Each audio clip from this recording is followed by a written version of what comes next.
Please do like share and subscribe, और कृपया करके इस चैनल को बढ़ाने के लिए आप इसको सब्सक्राइब कीजिए, साथ साथ अपने दोस्तों के बीच में भी इसको शेयर जरूर कीजिए। गुड इवनिंग फ्रेंड्स, आज की अपडेट कुछ इस प्रकार से है। भारत ने गैर बासमती समेत सभी चावलों के निर्यात को प्रतिबंधित कर रखा है, लेकिन इस बीच नेपाल के प्रधानमंत्री पुष्पकमल दहल प्रचंड के सलाहकारों ने दावा किया है कि भारत सरकार से उन्हें चावल की आपूर्ति का आश्वासन मिला है। रिपोर्ट्स के मुताबिक कहा गया कि चावल की आपूर्ति भारत की ओर से बंद नहीं होगी। बीबीसी की रिपोर्ट के मुताबिक नेपाली प्रधानमंत्री के मुख्य राजनीतिक सलाहकार हरिबोल गजुरेल ने बताया कि शनिवार को प्रधानमंत्री नरेंद्र मोदी की नेपाली प्रधानमंत्री से बातचीत हुई और इसमें चावल का मुद्दा शामिल था। गजुरेल के मुताबिक नेपाली सरकार के अनुरोध को भारत ने सकारात्मक तौर पर लिया है, जिसके कारण वह निश्चिंत है। प्रधानमंत्री प्रचंड के प्रेस सलाहकार गोविंद आचार्य ने भी इसकी पुष्टि की है कि नेपाल के लिए चावल का निर्यात बंद नहीं होगा। उन्होंने कहा कि बातचीत में 2 महीने पहले प्रधानमंत्री प्रचंड की भारत यात्रा के दौरान दोनों के बीच सहमति पर चर्चा हुई। हालांकि दोनों पीएम की बातचीत को लेकर भारत की ओर से जारी बयान में चावल का जिक्र नहीं है। नेपाल में चावल का एक बड़ा हिस्सा भारत से निर्यात किया जाता है। दूसरी तरफ चावल में भारत आत्मनिर्भर है। इतना ही नहीं, यह दुनिया का सबसे बड़ा चावल निर्यातक देश है। वैश्विक स्तर पर भारत से निर्यात होने वाले चावल की हिस्सेदारी पिछले साल 40% थी। अंतर्राष्ट्रीय खाद्य नीति अनुसंधान संस्थान के मुताबिक 2022-23 के दौरान भारत ने 2 करोड़ 25 लाख मीट्रिक टन चावल निर्यात किया। नेपाल सरकार के उद्योग वाणिज्य और आपूर्ति मंत्रालय ने भारत से चावल की आपूर्ति जारी रखने का अनुरोध करते हुए पत्र लिखा था। भारत ने 20 जुलाई को गैर बासमती चावल के निर्यात को प्रतिबंधित किया था। घरेलू बाजारों में चावल की कीमतों में बढ़ोतरी रोकने के लिए कदम उठाया गया था। इसके तुरंत बाद नेपाल में चावल की कीमतें बढ़ने लगी। नेपाल में हर साल 55 लाख मीट्रिक टन चावल का उत्पादन होता है। नेपाल ही नहीं, चावल के निर्यात रुकने का असर अमेरिका में भी देखने को मिला था।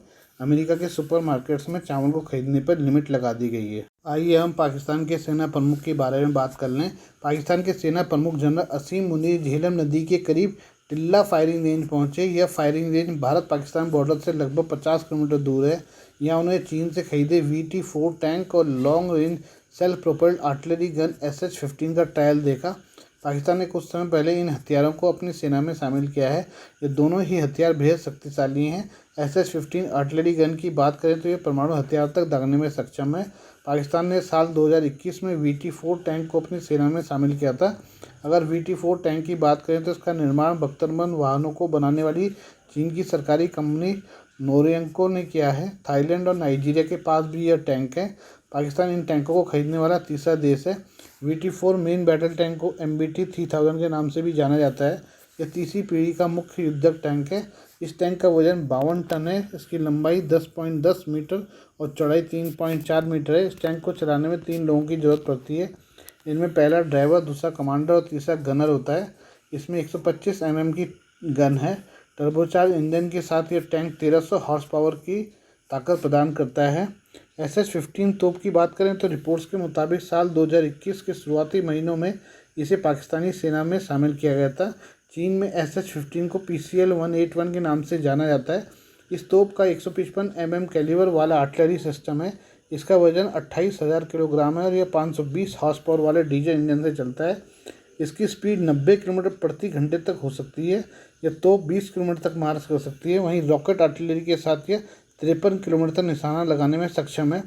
इस तोप को चलाने में 5 लोगों की ज़रूरत पड़ती है। इनमें एक ड्राइवर, एक गनर, एक 3 तोपची होते हैं। यह हर मिनट 6 राउंड फायर कर सकते हैं। यह एक अर्ध स्वचालित लोडिंग सिस्टम है जो बंदूक को लोड करने और फायर करने में लगने वाले समय को कम कर देती है। इसमें 30 राउंड तक के गोले रखे जा सकते हैं। इस तोप की सबसे बड़ी खासियत यह है कि परमाणु हथियार भी दाग सकते हैं, लेकिन इसके लिए सबसे जरूरी है पाकिस्तान के पास छोटे परमाणु हथियार हों। आइए हम चीनी नौसेना के बारे में बात करें। चीनी ड्रैगन की नौसेना ने दक्षिण चीन सागर के बाद अब हिंद महासागर में भी फुफकारना शुरू कर दिया है। चीन के महाविनाशक युद्धपोत और किलर पनडुब्बियां अब हिंद महासागर के चक्कर लगा रहे हैं।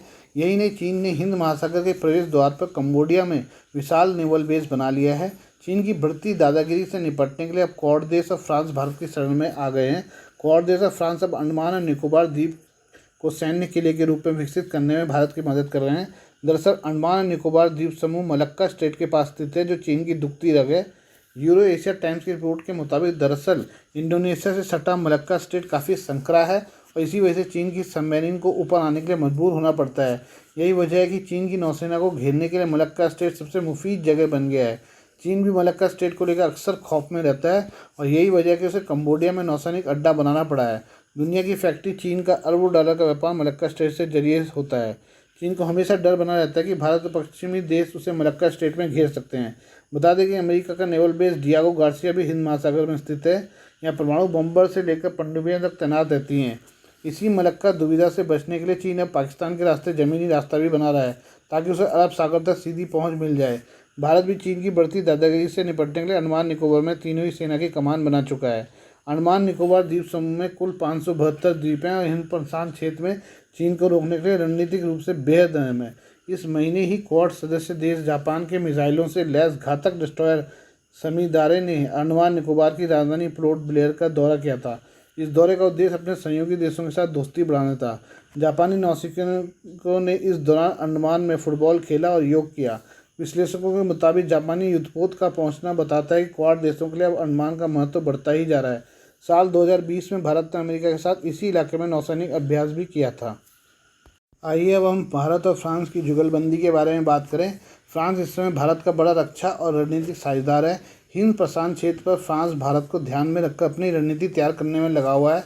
अब ऐसी खबर आ रही है जिसके बाद चीन थोड़ा परेशान हो सकता है। ऐसी खबरें हैं कि भारत और फ्रांस 6 परमाणु हमला पनडुब्बियों SSN को खरीदने के लिए बातचीत कर रहे हैं। यह सौदा समुद्र के नीचे भारतीय नौसेना की क्षमताओं में दुगना इजाफा करने वाला होगा। नौसेना को परमाणु पनडुब्बियों की सख्त जरूरत है। सूत्रों की माने तो पिछले 4 साल से यह प्रस्ताव सरकार की मंजूरी न मिलने की वजह से अटका हुआ था, जिसकी वजह से चुनौतियां काफ़ी बढ़ गई थी। भारत के पास रूस की अकुला क्लास की परमाणु पनडुब्बी थी जिसे लीज पर लिया गया था। साल 2021 में इसकी लीज भी खत्म हो गई। ऐसे में इस समय नौसेना के पास कोई भी परमाणु पनडुब्बी नहीं है। इस कमी को दूर करने के लिए भारत ने फ्रांस के साथ वार्ता शुरू की है। इस वार्ता में उन संभावनाओं को तलाशा जा रहा है जो 6 परमाणु पनडुब्बी का निर्माण करने से जुड़ी हुई हैं। चीन जो हिंद महासागर पर चुनौती बनता जा रहा है, इस दिशा में भारत से ताकतवर है। उसके पास 70 से ज़्यादा पनडुब्बियां हैं, जिसमें 7 परमाणु बैलिस्टिक मिसाइल पनडुब्बियां SSBN, 12 परमाणु हमला पनडुब्बियां SSN और 50 से ज़्यादा डीजल हमला पनडुब्बियां SSK शामिल हैं। दूसरी ओर भारत को पारंपरिक पनडुब्बी बेड़ा साल 1980 के दशक का है। इस वजह से इसकी पुरानी पड़ चुकी क्षमताओं को लेकर चिंताएं बढ़ गई हैं। चीनी पीपुल्स लिबरेशन आर्मी की लगातार ताकत बढ़ती जा रही है। ऐसे में उसका जवाब देने के लिए भारत के लिए परमाणु संचालित पनडुब्बियां काफ़ी अहम है। भारत इस जरूरत को समझता है और इस दिशा में आगे बढ़ रहा है। जो खबरें आ रही है उसके मुताबिक भारत अब 65,000 टन के स्वदेशी विमान वाहक IAC-2 की जगह परमाणु पनडुब्बियों के निर्माण पर जोर देना चाहता है। बताया जा रहा है कि इसकी वजह से ही भारत ने इसे तैयार करने की अपनी योजना रोक दी है। इसकी जगह अब वह SSN प्रोजेक्ट को आगे बढ़ाना चाहता है। SSN को पानी के अंदर लड़ाकू विमानों के बराबर का हथियार माना जाता है। भारतीय नौसेना के लिए रणनीतिक संतुलन बनाए रखने और संभावित खतरों को मुकाबला करने के लिए परमाणु पनडुब्बियों का काफ़ी महत्वपूर्ण करार दिया गया है। विशेषज्ञों के मुताबिक SSN गेम चेंजर है। ये काफ़ी सीक्रेट होती है, इसकी ताकत असीमित होती है, साथ ही लंबे समय तक पानी के अंदर रह सकती हैं, साथ ही बंदरगाह से दूर काफ़ी दिनों तक और तेज़ गति के साथ अपने मिशन को पूरा करने में सक्षम है।